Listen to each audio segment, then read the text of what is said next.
In this lecture, we will start with exercise 3.2 that is related to infinity by infinity form. Indeterminate form हमने last time जो की थी, हमने जो की है वो स्टैंडर्ड फॉर्म की है अभी तक 0/0 फॉर्म। और अब हमने जो हमारी नेक्स्ट फॉर्म इससे रिलेटेड जब हम क्वेश्चन करेंगे तो उसके लिए जो रूल है, जो लोपिता रूल है वो सेम है। जब आपके पास इन्फिनिटी बाय इन्फिनिटी फॉर्म भी है तो आप वही रूल अप्लाई करते हैं कि अगर इन्फिनिटी बाय इन्फिनिटी फॉर्म आपको मिल जाती है, इसको हम लिखते हैं limit x approaches to infinity f of x upon dx, this is equal to when we have infinity by infinity form, this is equal to limit x approaches to infinity f dash x upon g dash x। तो चलिए अब exercise का question करते हैं इससे। So the statement is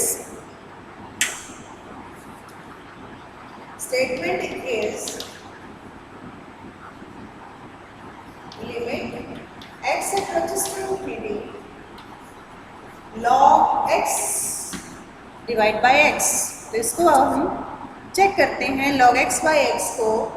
so this is our infinity by infinity form, log infinity not defined, तो this is our infinity by infinity form applying our rule.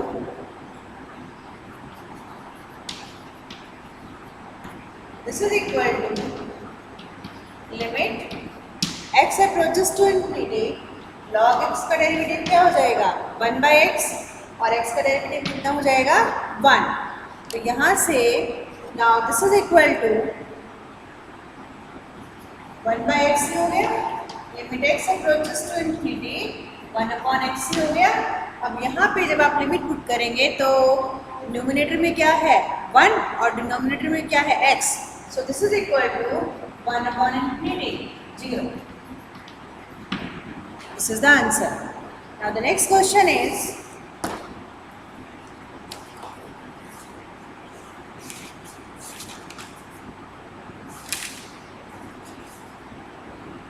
limit x approaches to infinity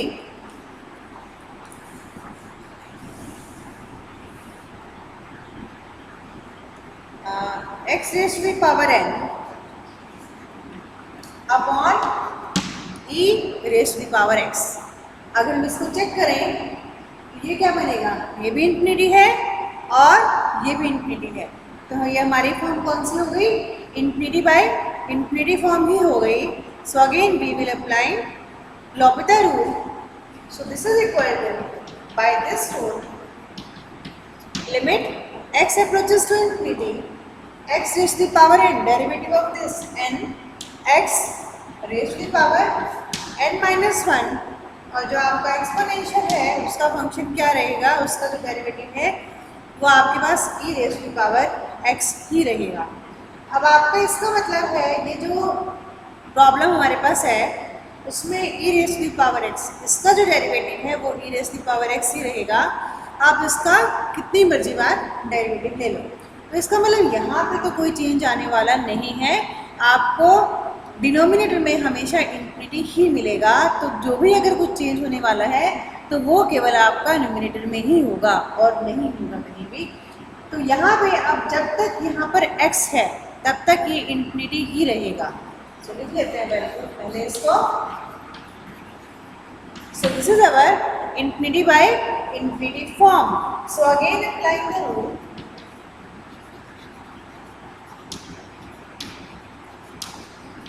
question आपने मेरे साथ साथ ही करने हैं।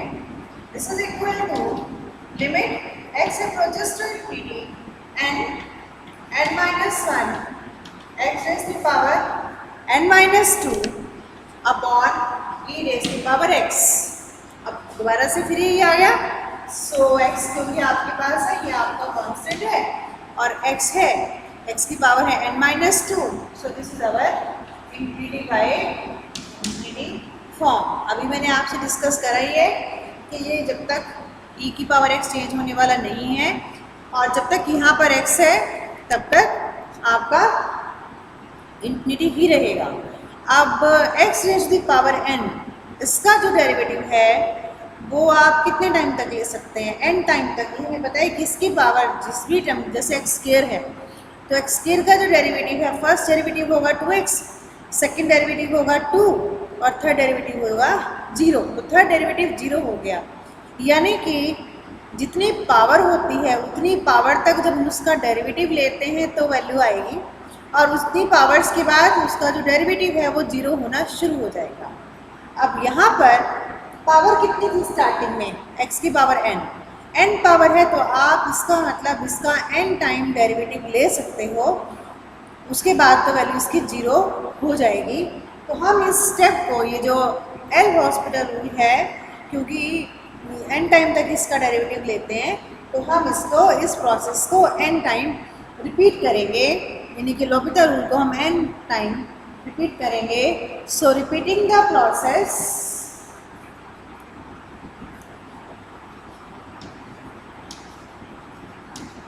repeating the process up to n times. So this is equal to limit x approaches to infinity. अब यहाँ पर जब आप डेरिवेटिव लोगे इसका तो क्या बनेगा डेरिवेटिव? जो आपका फॉर्मूला भी है ये आपका डेरिवेटिव बन जाएगा।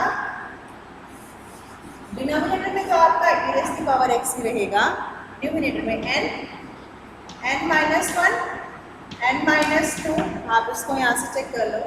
x क्यूब है, पहला बनेगा 3x के, सेकंड बनेगा 6x, और ये इसको ऐसे भी कह लो 3 इंटू 2x, और थर्ड बनेगा 3 into 2 into 1 x rays to power 0। ये प्रोसेस रहता है आपका डेरिवेटिव का। तो x की पावर कितनी थी? 3, तो ये वैल्यू आई। तो यहाँ से अगर इस प्रोसेस को देखें, अगर x raise to the power n है तो डेरिवेटिव क्या बनेगा? n minus 1 n minus 2 up to कहाँ तक? 1 तक, और x raise to the power 0। तो यही चीज़ हम यहाँ पे लिख देते हैं। तो अप टू 1 तक ये जाएगा और ये बनेगा आपका x raise to the power 0। अब अगर आप ये जो डेरिवेटिव है हमने n टाइम लिया है, इस प्रोसेस को आपने n टाइम रिपीट किया है, अगर यही प्रोसेस आप n माइनस 1 टाइम तक लेते तो क्या होता? इससे पहले वाली टर्म पे जाते, यानी कि जैसे आपका x की पावर 0 है, इस टाइप की टर्म होती, यानी कि x की पावर 0 है तो x की पावर 1 होता और यहाँ पे 2 आ जाता, और यानी कि x यहाँ पर रहता। तो जब x रहता तो दोबारा से आपका इन्फिनिटी ही बन जाता, इसलिए हमने इस प्रोसेस को n टाइम रिपीट किया। अब x की पावर 0 है, x की पावर 0 मतलब 1, तो ये आपका हो गया 1। इसका मतलब अगर ये आपका 1 हो गया तो ये तो 1 ही हो गया ना, तो इसका मतलब अब x का यहाँ पे कोई रोल नहीं है। तो नाउ अब आप यहाँ पे लिमिट पुट कर सकते हो, n minus 1 n minus 2 up to 1 upon e raise to power infinity. तो आपके पास यहाँ पर क्या वैल्यू आ जाएगी? जब आप यहाँ पे वैल्यू डालेंगे तो बताइए क्या बनेगा? डिनोमिनेटर में आपका इन्फिनिटी ही आ गया। So this is equal to n factorial up to infinity, this is equal to n factorial up to infinity, this is equal to 0। So this is the answer. Now the next question is, अब हमारा next question रहेगा, ये है first question 10th part. First question 10th part is limit x approaches to 0 log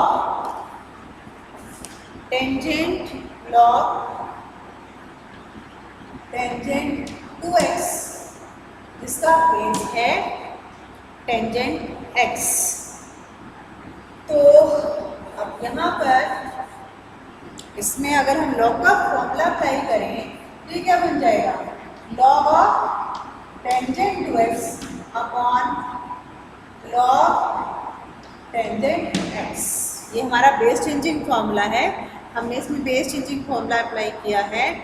आप कोई भी base ले सकते हो, तो इसलिए हमने ये फॉर्मूला यहाँ पे लिख दिया। अब आप जीरो पे चेक करो, टेंजेंट जीरो, टेंजेंट जीरो कितना होता है? जीरो, और लॉग जीरो कितना होता है? Infinity. So this is our infinity by infinity form. Infinity by infinity form आ गई, तो हम क्या करेंगे बताइए हमें? हम क्या करेंगे? अपना अप्लाई करेंगे L'Hopital rule. Apply L'Hopital rule, this is equal to limit x approaches to 0, derivative of log tangent to x, 1 upon tangent to x, tangent to x का derivative secant square to x, और फिर 2x का derivative आ जाएगा 2 upon tangent x का derivative 1 by tangent x, tangent x का आ जाएगा second square x, और x का डेरिवेटिव होता है 1। तो ये आप हमारी ये वैल्यू यहाँ पे आ गई। So this is equal to limit x approaches to 0, थोड़ा सा इसको सिंप्लीफाई करके लिख लें, 2 second square 2x upon second square x into tangent x upon tangent 2x, ये वैल्यू आ गई है। अब बेटर है कि हम इसको, ज़्यादा आसान रहेगा कि हम इसको साइन और कोस में चेंज कर दें, तो हम इसको साइन और कोस में चेंज कर देते हैं। जब हम इसको साइन और कोस में चेंज करेंगे, so this is equal to limit x approaches to 0, 2 second square क्या बनेगा? 1 अपॉन कोस स्क्वायर 2x, ये बनेगा cos square x, tangent x का sin x by cos x, और टेंजेंट टू x का बना आपका cos of 2x upon sin 2x। ये टर्म्स आपकी आ गई। अब यहाँ से जो जो कैंसिल होता है, ये दो टर्म है सेम, एक कैंसिल हो जाएगी, ठीक है, ये दो हैं, इसमें से एक कैंसिल हो जाएगी, ये क्या बचेगा? Limit x approaches to infinity 2 cos x sin x upon cos of 2x sin of 2x, ये वैल्यू हमारी बन गई। अब ये जो वैल्यू बनी, यहाँ से